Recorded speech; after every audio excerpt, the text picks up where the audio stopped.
Hose had spent 40 cycles studying different species across the galaxy.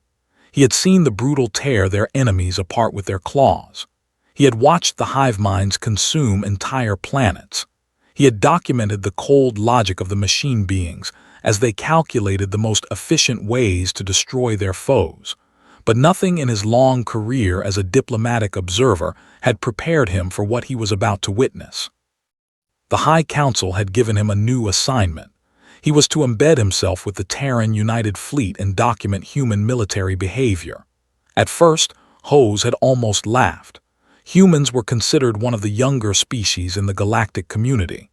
They had only achieved faster-than-light travel 300 years ago. Their technology was average. Their bodies were soft and fragile compared to many other species. What could possibly be interesting about watching them prepare for a minor conflict? Then he read the briefing files, and his amusement faded. The hegemony had made a terrible mistake. They were a powerful empire that had conquered 17 star systems through brutal force. They enslaved the weak and destroyed anyone who resisted. For years, they had been pushing closer to human territory, testing the borders, probing for weakness. And 3 weeks ago, they had found what they thought was an easy target. New Haven was a small colony world on the edge of human space. It had a population of 40,000 people. Most of them were farmers, scientists, and families looking for a quiet life away from the crowded core worlds. They raided it without warning. Their warships descended from the sky and burned the settlements to ash. They killed over 6,000 civilians in a single day. Among the dead were 300 children at a settlement school. They had expected the humans to be afraid.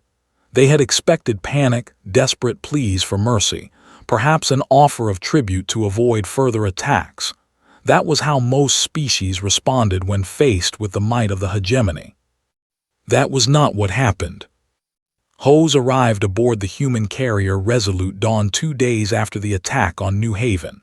The ship was massive, nearly 2 kilometers long, bristling with weapons and launch bays for hundreds of fighter craft. It was impressive, but what struck Hose was not the ship itself. It was the atmosphere inside. He had expected chaos. He had expected grief-stricken humans wailing in the corridors, officers shouting orders in desperate attempts to organize a response, perhaps even signs of panic as the reality of war set in.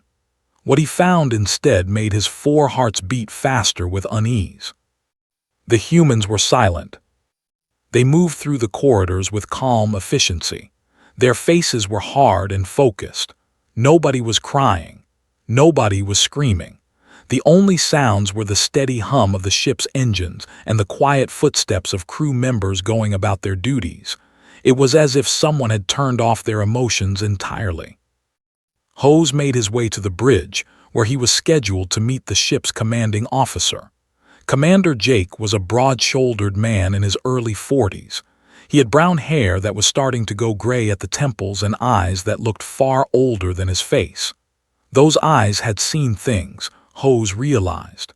They had seen death and pain and loss, and they had not broken. "Observer Hose," the commander said, extending his hand in the human greeting gesture. "Welcome aboard the Resolute Dawn. I hope your quarters are comfortable." Hose took the offered hand carefully. Human grip strength was surprisingly firm. "They are adequate, Commander. Thank you for allowing me to observe your operations." Nodded. The council wanted a witness, someone to document what happens next. I figure it's better to have someone from a neutral species tell the story than to let them spread their own version of events. "What does happen next?"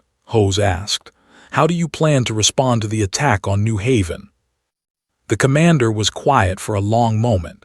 He turned to look out the main, where the stars stretched endlessly into the darkness. When he spoke, his voice was low and steady. "Have you ever studied Earth's history, Observer?" "Only briefly," Hose admitted. "I know your species evolved as both predator and prey. You are omnivores with excellent endurance and problem-solving abilities." Almost smiled, but there was no warmth in it. "That's the textbook version. Here's what they don't teach in biology classes. For millions of years, humans were not the dominant species on our planet. We were hunted. We were food for larger, stronger, faster predators, but we survived. Do you know how? Hose shook his head. We learned to work together, said. We learned to remember.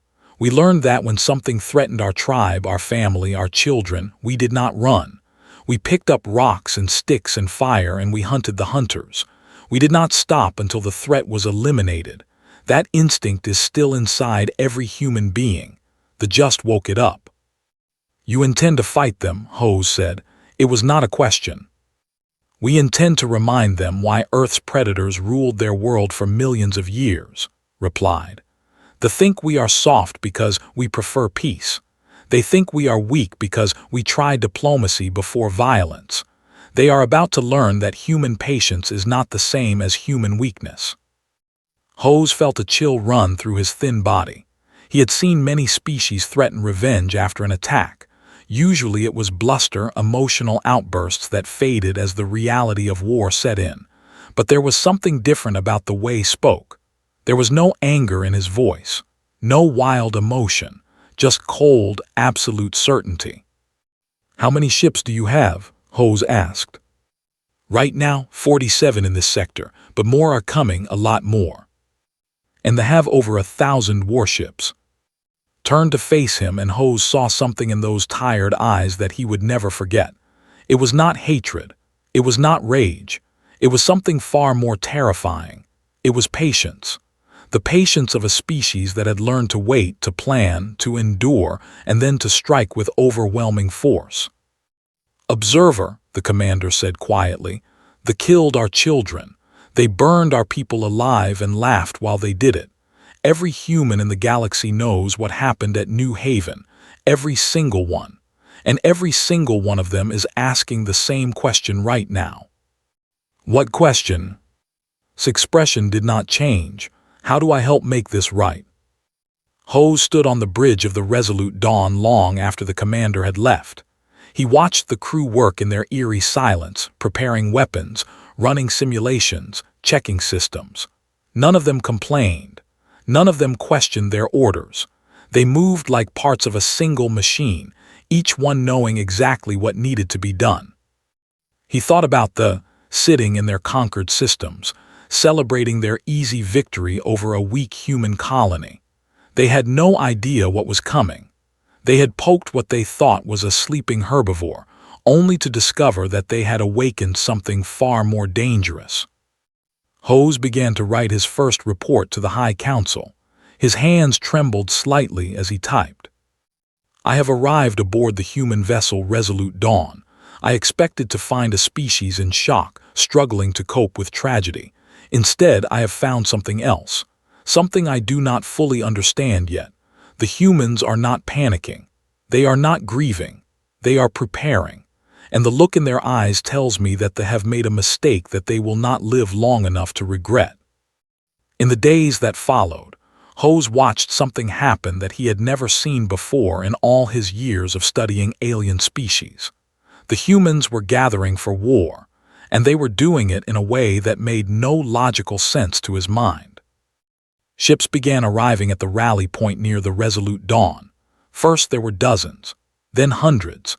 They came from every corner of human space, military vessels with hulls and veteran crews, civilian freighters that had been hastily fitted with weapons, private yachts owned by wealthy families who had volunteered their ships and their lives for the coming fight. Within 1 week, the human fleet had grown from 47 ships to over 300, and more were arriving every hour. But it was not just the ships that amazed Hose, it was the people. He spent his days walking through the Resolute Dawn, interviewing crew members and trying to understand what drove them. He spoke with a young pilot named Vance, a woman of barely 23 years who had volunteered for combat duty despite having no battle experience. Why are you here? Hose asked her.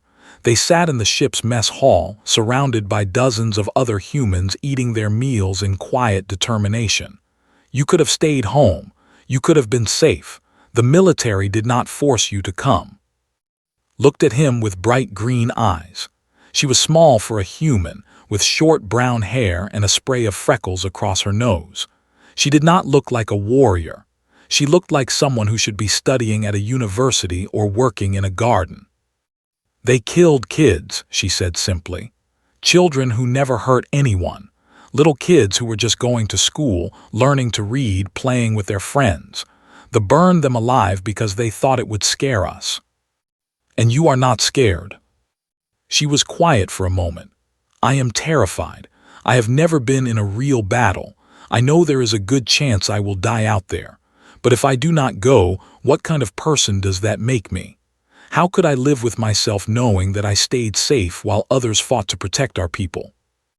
This was the thing Hose could not understand. Among the self-preservation was the highest instinct. War was fought by professional soldiers who were paid and trained for the task. Ordinary citizens were expected to stay out of the way and let the experts handle dangerous situations. The idea of volunteering to die for strangers was completely foreign to his species. But the humans did not see it that way. To them, the attack on New Haven was not an attack on strangers. It was an attack on family. Hose interviewed a man named, a 72-year-old who had served in the human military 50 years ago. He had retired to a quiet planet to spend his remaining years gardening and playing with his. When news of New Haven reached him, he had packed a single bag and caught the first transport to the rally point. "My bones ache," told Hose with a crooked smile. "My eyes are not as sharp as they used to be. I cannot run as fast or fight as hard as these young ones. But I spent 30 years learning how to win battles, and that knowledge is still in my head.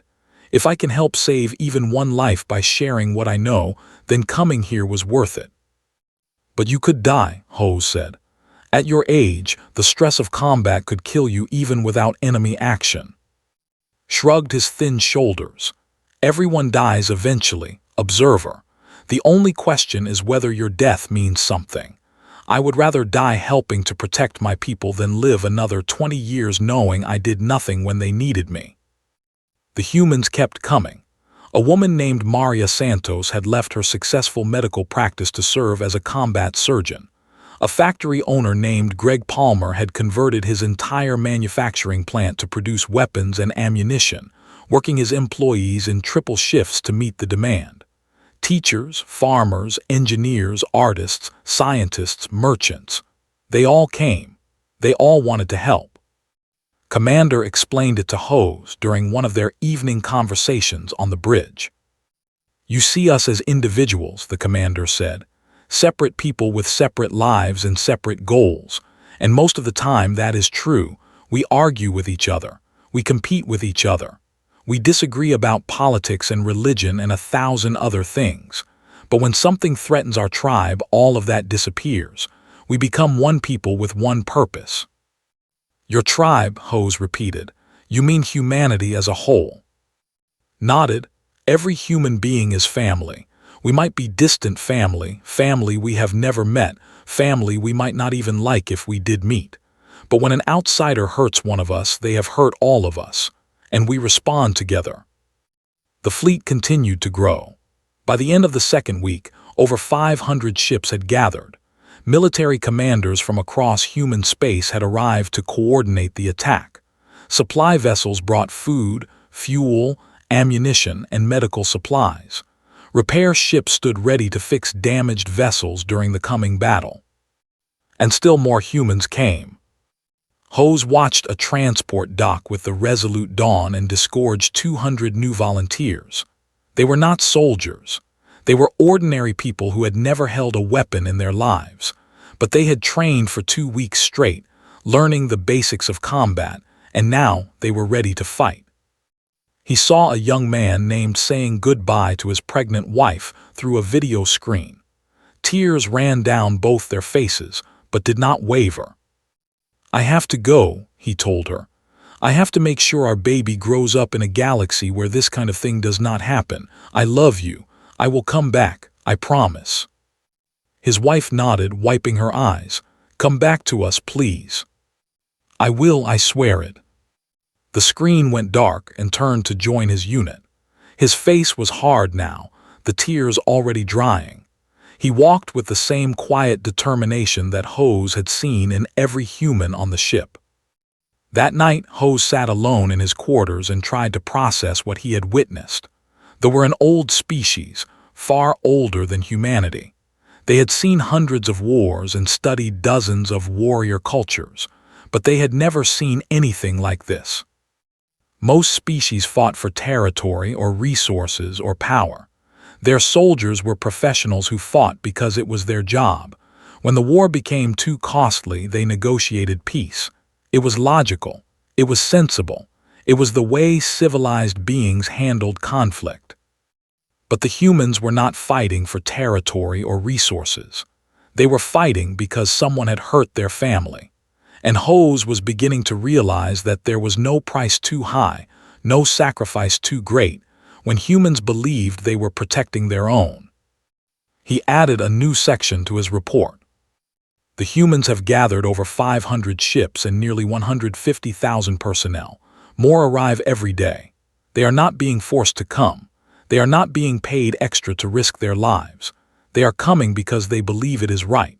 I am beginning to understand why this intelligence reports called humanity a low-threat species. On the surface, they seem soft and peaceful, preferring trade and diplomacy to war. But beneath that surface lies something else. Something old and primal and terrifying. They have awakened it, and I do not think they understand what that means. Fleet departed on a cold morning in space, if such a thing could be said to exist. 800 warships arranged themselves in a formation that stretched across the void like a great silver blade pointed at the heart of territory. Behind them, supply vessels and support craft followed in neat rows. 200,000 humans sailed into the darkness, and not one of them looked back. Hose stood on the observation deck of the Resolute Dawn and watched the stars slide past. Somewhere ahead, they were waiting. They had surely seen the human fleet assembling. Their spies and sensors would have reported the growing armada, but according to intercepted communications, the leadership was not worried. They believed the humans were bluffing, gathering ships to look strong before asking for peace. They were wrong. Admiral Ben commanded the fleet from the bridge of the carrier. He was a tall man with silver hair and a face that looked like it had been carved from stone. His daughter had died at New Haven. She had been a teacher at the settlement school, only 28 years old. She had thrown herself over 3 of her students when the bombs began to fall, shielding them with her body. The children had survived. She had not. Hose had expected to find a man consumed by grief and rage. Instead, he found something far more frightening. Admiral was calm. His voice never rose above a quiet murmur. His hands never shook. His eyes never wavered. He gave orders with the precision of a surgeon cutting away diseased tissue. "You want to understand us," the Admiral said when Hose requested an interview. They sat in the Admiral's private quarters, surrounded by star charts and tactical displays. A single photograph stood on his desk, showing a smiling young woman with her father's eyes. "I will tell you what you need to know. We are not the strongest species in the galaxy. We are not the most advanced, but we remember. We remember every wrong done to us, and we do not forgive easily." "The believe you will negotiate," Hose said. "The believe many things that are not true." The Admiral picked up the photograph and looked at it for a long moment. "My daughter loved teaching. She used to tell me that every child she taught was a gift to the future. She believed that education could change the galaxy one student at a time." He set the photograph down carefully. They killed her. They killed her students. They killed thousands of innocent people because they thought it would make us afraid. They were wrong. "What will you do when you reach there?" The Admiral's expression did not change. "Whatever is necessary." The fleet traveled for 3 days through hyperspace before encountering the first resistance. A patrol group of 15 warships had positioned itself near the nebula, a cloud of gas and dust that marked the border of territory. They were meant to slow the human advance, to buy time for the main fleet to assemble. The battle lasted 11 minutes. Hose watched from the Resolute Dawn's tactical center as the human ships engaged the enemy. They fought bravely, but they were badly outnumbered and human fighters swarmed around the enemy vessels like angry insects, their weapons tearing through shields and hull plating. The larger human ships fired coordinated salvos that crippled engines and weapon systems. The humans lost 2 frigates in the engagement. They lost everything. Hose noticed something during the battle that disturbed him deeply. The humans did not fight like other species he had observed. Most civilized beings tried to disable enemy ships rather than destroy them. They sought surrender rather than annihilation. War was expensive, and captured ships and prisoners had value. But the humans showed no interest in capturing anything. Their weapons were aimed at critical systems. Their attacks were designed to kill. When a vessel's shields failed, the humans did not call for surrender. They fired until the ship was debris. All except one. A single cruiser, badly damaged and venting atmosphere, sent a distress signal and asked for mercy. Lieutenant Chris Hale, the young officer commanding the closest human destroyer, hesitated for 3 heartbeats before responding. "Vessel, power down your weapons and prepare to be boarded. Any hostile action will result in immediate destruction. This is your only warning." The cruiser, human Marines boarded the vessel and took the surviving crew prisoner. They were treated according to the rules of war, given medical attention and food and water. But they were not released. Hose spoke with Chris later that day. The young lieutenant was sitting alone in the mess hall, staring at a cup of coffee that had gone cold. "You spared them," Hose said. "Why?" Chris looked up with tired eyes. "Because we are not monsters. Because killing prisoners is wrong, no matter what they did. Because if we become like them, we lose something that we can never get back. But the others, the ships that did not surrender, you destroyed them completely." "That is war," Chris said quietly. "When someone is trying to kill you, you kill them first. When they stop trying to kill you, you stop trying to kill them. That is the difference between war and murder." He took a sip of his cold coffee and made a face. "I do not enjoy this, observer. None of us do. We would rather be home with our families, living our lives, enjoying peace. But they took that choice away from us.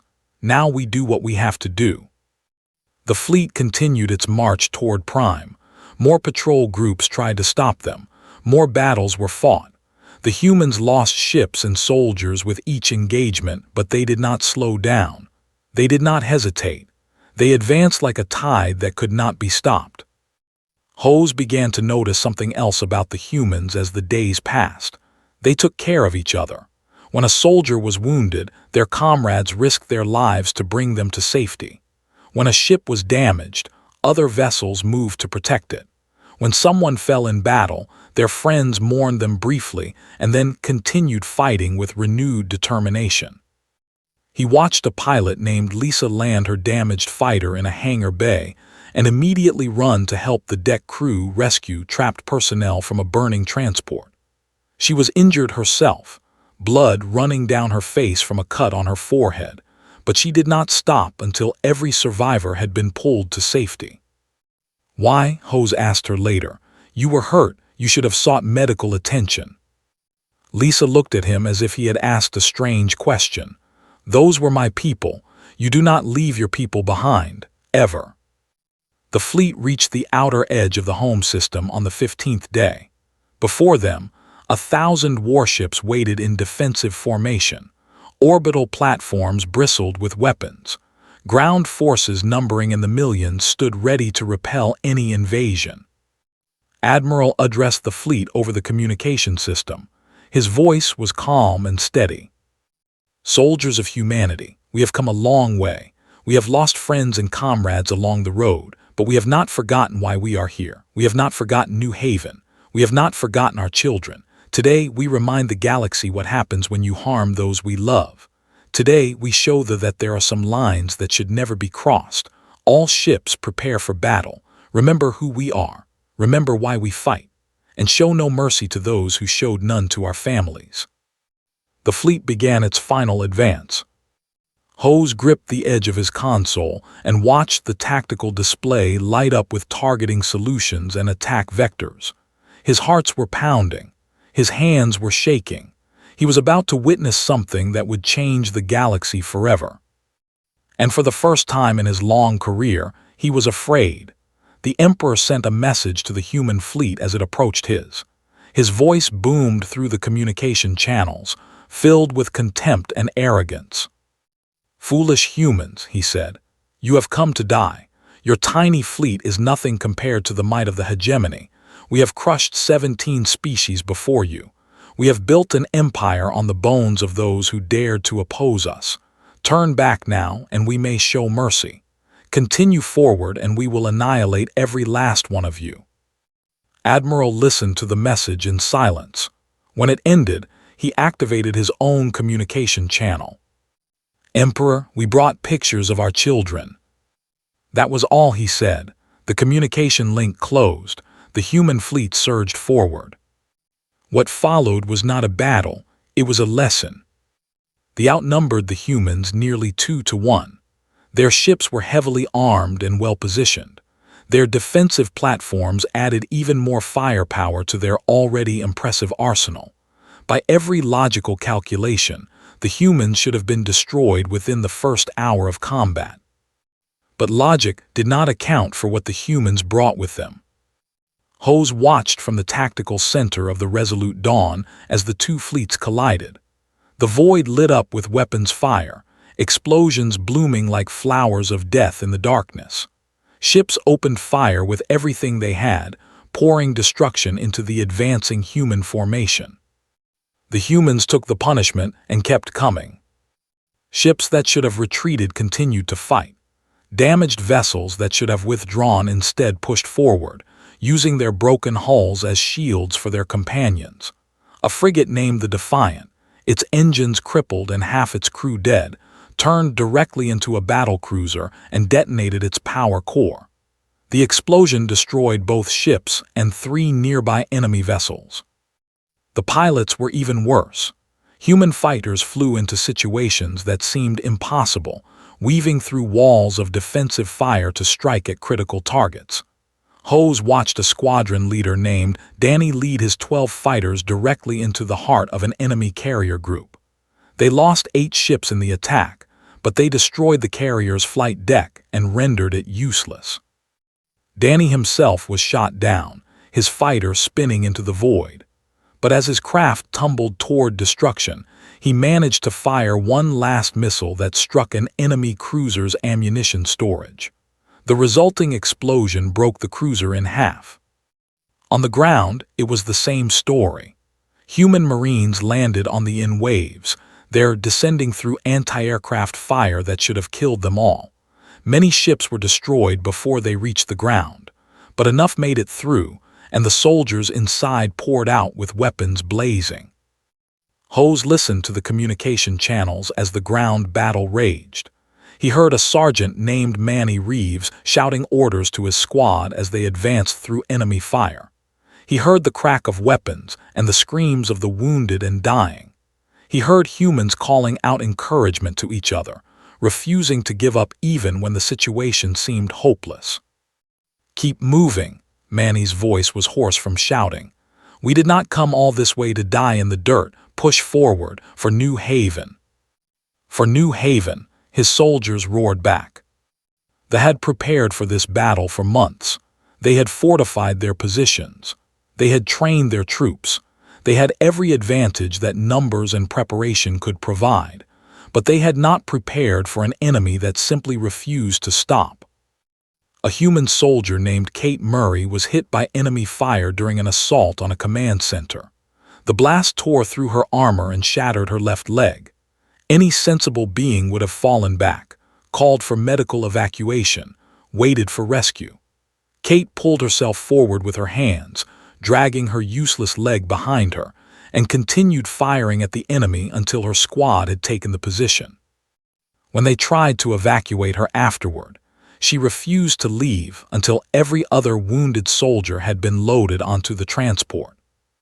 "I can wait," she said through gritted teeth. "Get the others out first." In space, the battle reached its peak. The human fleet had lost over 200 ships, but they had lost nearly twice that number. Their defensive formation was crumbling. Their flagship, a massive dreadnought called the Conqueror, was surrounded by human vessels that hammered it from every direction. Admiral ordered the final push. All ships focus fire on the Conqueror, destroy their flagship, break their spirit. The human fleet obeyed. Hundreds of weapons systems opened fire simultaneously, pouring destruction into the massive vessel. Its shields flickered and failed. Its hull cracked and buckled. Explosions rippled across its surface as internal systems detonated. And then suddenly it was over. The Conqueror broke apart in a series of massive explosions. The Emperor, who had been aboard the flagship commanding his forces, died in the blast. His death was confirmed by captured communications. Without their Emperor, the fleet fell into chaos. Ships began to scatter, their crews panicking as they realized that the impossible had happened. The humans had won. But the humans did not stop. For 3 more days, they hunted down fleeing vessels. They destroyed military installations on every moon and planet in the home system. They captured or killed every officer in the command structure. They dismantled the hegemony's ability to wage war, piece by piece, until nothing remained but broken ships and defeated soldiers. Hose watched it all from his observation post. He saw the ruthless efficiency with which the humans conducted their campaign. He saw the cold determination in their eyes as they finished what they had started. And he understood, finally, why the galaxy should fear humanity. It was not their weapons, it was not their ships, it was not their technology. It was their will. When humans decided that something needed to be done, they did it. They did not count the cost. They did not calculate the odds. They simply pushed forward until the task was complete or they were all dead. There was no middle ground. There was no partial victory. There was only success or extinction. They had gambled that the humans would break. They had believed that a show of force, a demonstration of cruelty, would convince humanity to back down and accept their place as a lesser species. They had been terribly wrong. On the 17th day after the fleet had departed from human space, the last military forces surrendered. The war was over. The hegemony had fallen.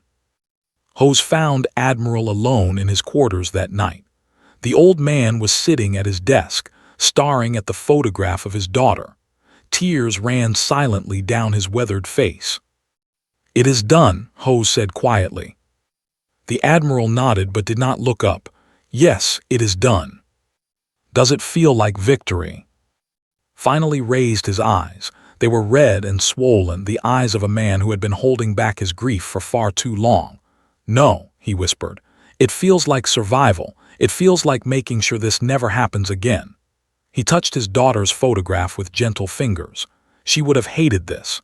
She believed in peace, in teaching, in building bridges between species. She would have told me that violence only creates more violence. "What do you believe?" The Admiral was silent for a long moment. "I believe that she was right, but I also believe that when someone kills your children, you cannot simply let them continue. Some lessons can only be taught with blood." He set the photograph down. "The war is over, observer. Now comes the hard part." "What is the hard part?" Admiral looked at him with eyes that held both exhaustion and resolve. "Being better than they were." Hegemony fell in 17 days. An empire that had terrorized the galaxy for 300 years was brought to its knees by a species that most had considered harmless. The news spread across every inhabited system, carried by traders and diplomats and frightened messengers who could barely believe what they had witnessed. But what happened next shocked Hose more than anything he had seen during the war itself. The humans helped rebuild.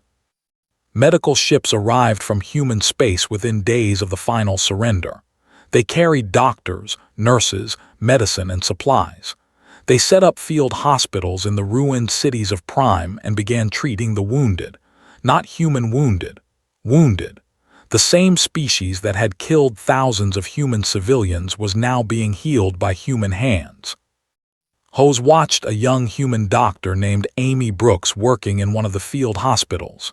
She moved from patient to patient, checking wounds, administering medication, speaking soft words of comfort to beings who had been her enemies just days before. Her face was tired but determined. "Why are you doing this?" Hose asked her during a brief break. "These are the people who attacked your colony. They killed your children." Amy looked at him with eyes that held no anger, only sadness. "These are not the people who attacked New Haven. These are civilians, farmers, workers, families. They did not choose to go to war. Their leaders did. Their military did." She glanced back at her patients. "Most of them are just trying to survive, same as anyone else. They are not my enemies. They are just people who need help." This was something Hose could not process. In his experience, species that had been attacked sought revenge. They punished their enemies. They made them suffer. The idea of healing those who had hurt you was completely foreign to thinking. But the humans seemed to see it differently. Engineering teams arrived to repair damaged infrastructure. They fixed power systems and water purification plants. They cleared rubble from streets and helped survivors find shelter. Human soldiers who had been killing warriors just days before were now working alongside civilians to dig survivors out of collapsed buildings. Hose spoke with Commander Jake, who was overseeing a relief operation in what had once been a major city. The buildings around them were mostly ruins, but human crews were already beginning to clear space for temporary housing. "I do not understand," Hose said. "You came here to destroy them. Now you are saving them." Watched a human soldier hand a piece of bread to a child. The child stared at the food with wide, frightened eyes before taking it carefully and running back to its mother. The soldier smiled and waved before returning to work. "We did not come here to destroy a species," said. "We came here to stop an atrocity, to make sure what happened at New Haven never happens again. The war is over. The military that attacked us is gone. The leaders who ordered the attack are dead or in custody. What remains are ordinary people who need help." He turned to face Hose directly. "If we treat them the way they treated us, we become what they were, and then none of this meant anything. All those lives we lost, all the sacrifices we made, they would all be for nothing." The humans established a temporary government to oversee the transition. They freed the species that they had conquered and enslaved. They helped former prisoners return to there. They set up schools and medical centers and food distribution networks. And they did something else that Hose had never seen before in his many years of observing galactic conflicts. They asked for help. Admiral sent messages to every major power in the galaxy, inviting them to participate in the reconstruction of space. He offered to share the responsibility and the cost. He asked for advisors and volunteers and resources. And when other species expressed surprise at this request, he explained his reasoning simply. "Rebuilding alone would take us decades and cost us trillions. But more importantly, it would look like conquest. They would see human faces everywhere and remember that we are the ones who destroyed their empire. That would breed resentment. That would plant the seeds of future conflict." He paused. "But if the galaxy rebuilds together, they will see that this is not about one species dominating another. It is about all of us working together to create something better than what came before." Hose was present when the first representatives from other species arrived to join the reconstruction effort. He watched engineers working alongside human doctors and builders and a dozen other species. For the first time in centuries, the galaxy was cooperating on something other than trade. On the final day of his observation mission, Hose requested one last meeting with Commander. They stood on the observation deck of the Resolute Dawn, looking down at Prime. The planet was still from the war, but lights were beginning to appear in the cities again. Life was slowly returning. "I have been trying to understand your species since I arrived," Hose said. "I thought I knew what humans were. The galaxy told me you were soft, peaceful, easily frightened. I have learned that this was wrong. Nodded. Most species only see what we show them in peacetime. They see traders and diplomats and scientists. They see people who prefer to talk rather than fight. They assume that is all we are. But it is not. No, it is not. Was quiet for a moment. Humans are strange creatures, observer. We are capable of terrible violence, the kind of violence that makes other species recoil in horror. We can destroy and kill and burn without mercy when we believe it is necessary. But we are also capable of great compassion. We can heal and build and forgive. We can extend a hand to our worst enemy and help them stand again. How do you decide which to be? Smiled slightly. It was the first real smile Hose had seen from him since the day they met. That is the question every human asks themselves. Every day we choose who we want to be. Some days we choose violence. Some days we choose mercy. The trick is knowing which choice to make when. Hose nodded slowly. He thought about everything he had witnessed. The quiet determination of the humans as they prepared for war. The terrible fury of their assault on the unexpected gentleness of their reconstruction efforts. He thought about Vance, the young pilot who had been terrified but came anyway. About the old man who wanted his death to mean something. About Admiral who had wept for his daughter even as he commanded the destruction of an empire. He began to write his final report to the High Council.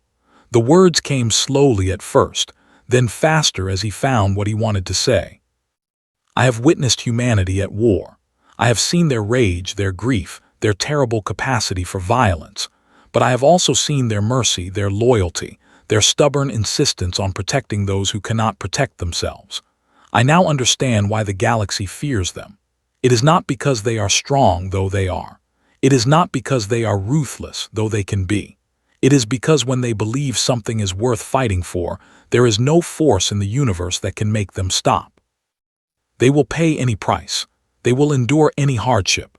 They will sacrifice everything they have and everything they are to achieve their goal. And when the fighting ends, they will be the first to extend a hand to their fallen enemy. They are not conquerors. They are guardians who sometimes forget how to be gentle until the battle is over and the time for healing begins. He paused, looking out at the stars. Then he added one final line. Do not give humanity a reason to march to war, for they will come. They will not stop until the wrong has been made right. And when it is over, they will help you build something better from the ashes. That is who they are. That is what makes them terrifying. And that is what makes them beautiful.